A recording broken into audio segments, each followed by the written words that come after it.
I've been playing through one of the most beloved games for many Pokemon fans, including myself. It's HeartGold and SoulSilver. These Gen 2 remakes are phenomenal, and they are jam-packed with content to explore. You get to see a whole other region later in the game.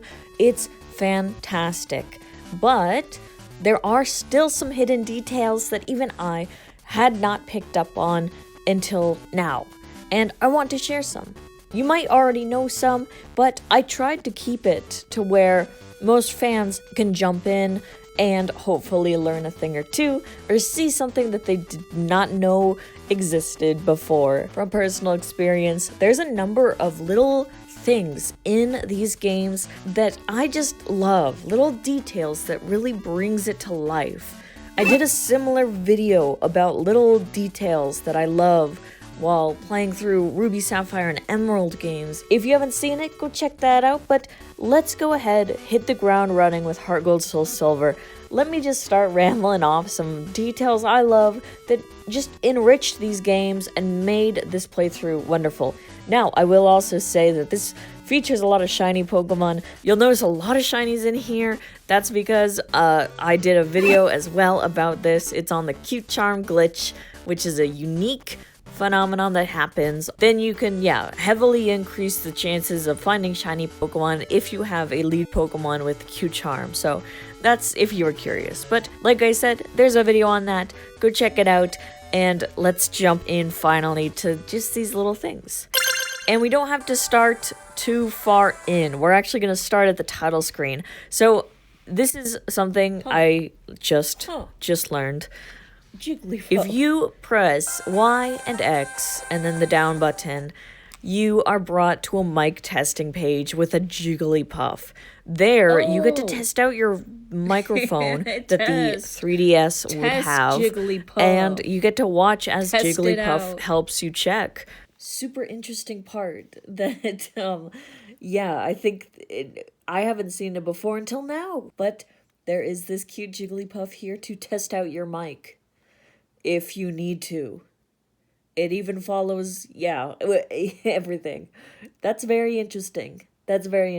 Microphones are already in the console and everything, though it's interesting to see the microphone have a testing screen, and also just that it was right there behind a Y and X and down input at the same time. I really find it charming though, and I really like that Jigglypuff. I think it's great.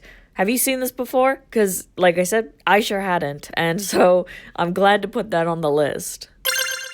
We're also starting with basics with the shaking Pokeballs. So, you've probably noticed this one. If you go into, your little layout before battle, you might sometimes see Pokeballs shaking, and you might have wondered why they are shaking. Well, there is a reason. It's not just random or anything like that. It looks like that shake is to indicate that a Pokemon is about to level up. It's got a lot of experience, and it's gonna, level up soon.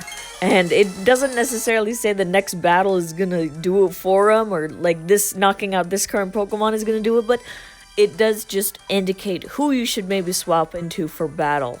Isn't that cool? Like I said, I always saw it shake and stuff, but I never really noticed or thought to look it up, and so that's kind of what that little mechanic is.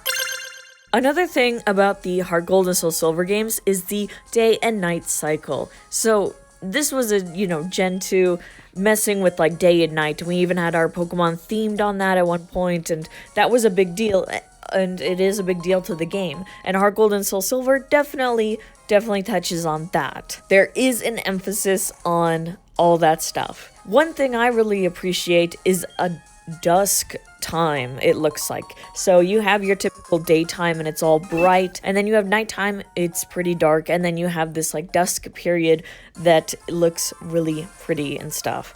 I really like that. You've also got this artwork when you go into caves and things, or if you go to different areas or forest, you'll probably be flashed with this an image of what's to come, let's say. And it changes around, based on, day, night, and everything. At least some do for sure. And some, you probably might not have seen before. I hadn't seen all of them because there are some that are pretty unique and look really cool. It might involve the same Pokemon in all of them, just changing based on the time of day, their like location and things, like with Dunsparce or with a Slowpoke. But it also could just be, you know, shifting different Pokemon in there. My absolute favorite is actually the cave where a Ditto is like snuck into the stalagmite rock. It's blending in really well. Did not notice it until it was pointed out. And there even is other art of that. So I think that's really cute, really cool. Another funny thing with nighttime is that I wrote down, oh my gosh. So I wrote down, lighting on trainer flashbangs using fly wall night. Like, first of all, what a sentence, but yeah, this is very, very minor, but it kind of, I just noticed it and now I can't unnotice it. So if it's nighttime and you use the fly, you will fly and you'll get to that location and your trainer is illuminated, you know, it's got like regular lighting on, and it's like that for a sec before then dimming. Turn the lights off on that character. More on time, we have the special thing of special Pokeballs in this game. I think I also did a video about them, Apricorn balls. So Gen 2, we've got Kurt, and we have special Pokeballs made from Apricorns. And one cool mechanic that you might have seen, maybe not, is seeing an actual apricot tree like respawn with a berry. Not berry, but apricorn or something. So if you sit and wait for the day to click over from 23:59 to 0, then you will witness sparkles on the tree before it bears its fruit of apricorn. I don't think it's a fruit, but yeah, you get the idea. You can also view time passing in different stages with the berry pots, it looks like. Another thing I should have talked about maybe with the HM move fly is that I love when follow Pokemon I should say, are able to use the HM on the overworld. What I mean is that, take a look at Clefable here. If you want to use strength and you've got the Pokemon who uses that up as your follow Pokemon, they will just do a little animation of some sort in the overworld. In the case of strength, they bulk way up to big twice their size. They're massive. This is like pre-Dynamaxing ideas here. Or, you know, if you have a Pokemon that can surf and it's right behind you before the water, then if it's in the lead spot, it'll just kind of hop over there and jump into the water for you. I really like it. I really like seeing the different Pokemon do that. Another cool thing that your Pokemon might do, your follow Pokemon that is that they might alert you when you have something on your fishing rod line. So we're all used to fishing and we're all used to the trainer getting an exclamation mark and a noise to indicate that a Pokemon is on the hook.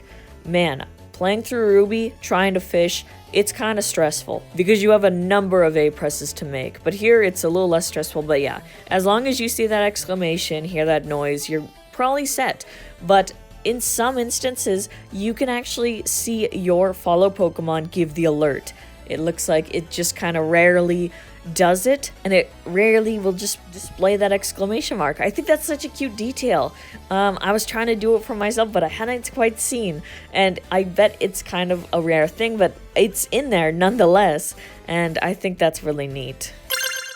Another thing that took me a sec to actually make happen is that sometimes with another Ampharos, or even I think another electric Pokemon, you can actually go back to Amphy in the Lighthouse, who is the Ampharos that was sick, that we just made better for progressing the story and whatnot, helping out Jasmine. If you go up there and you tweak around with your own Pokemon, electric one, or, you know, Ampharos especially, you might get some dialogue of them shining together. It's just a little detail, once again, that I find really cute and really awesome that they included. And I just like the idea of them shining together. It's such a good little snippet of, you know, text to add to the other follow, prompts you do when you talk to your follow Pokemon.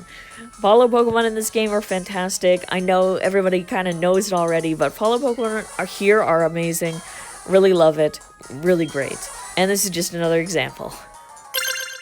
Another one is going to be with the Kimono girls. So these Kimono girls in the story, I gotta say I like them a lot. They're really kind of funny as you encounter them through your adventure, especially the one who is stuck in the cave, Ice Path cave, and she has her sandals somehow stuck, like glued, stuck completely in the ice, and you've got to push her in order to get her out of there. But yeah, they are fun, and they do a signature little spin and stuff since they are dancers, and sometimes they'll do it randomly, but if you bring a Pokemon there, it looks like you can also get your Pokemon to spin around like they do, if you so desire.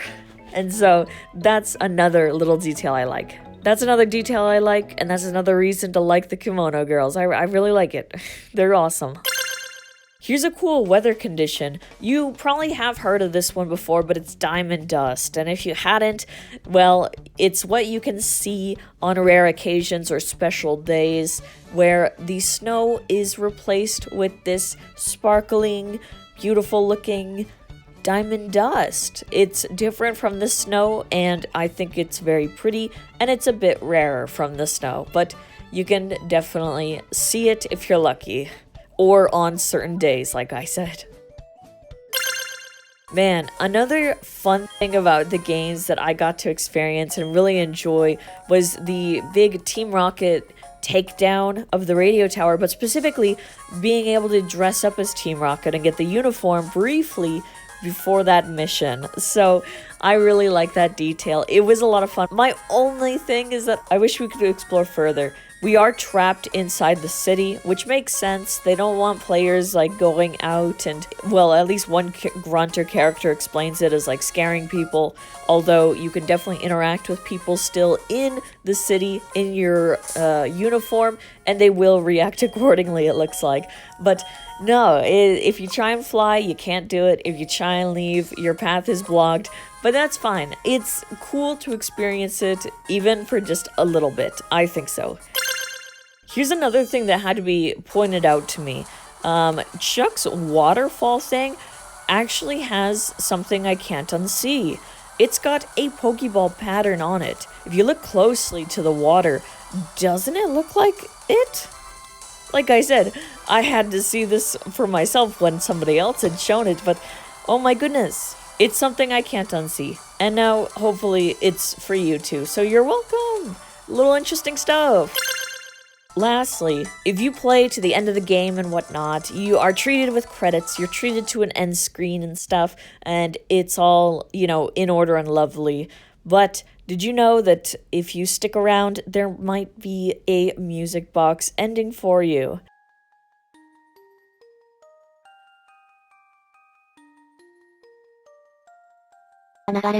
So it has the theme in this music box style. It's very, very cute. It's very, very pretty.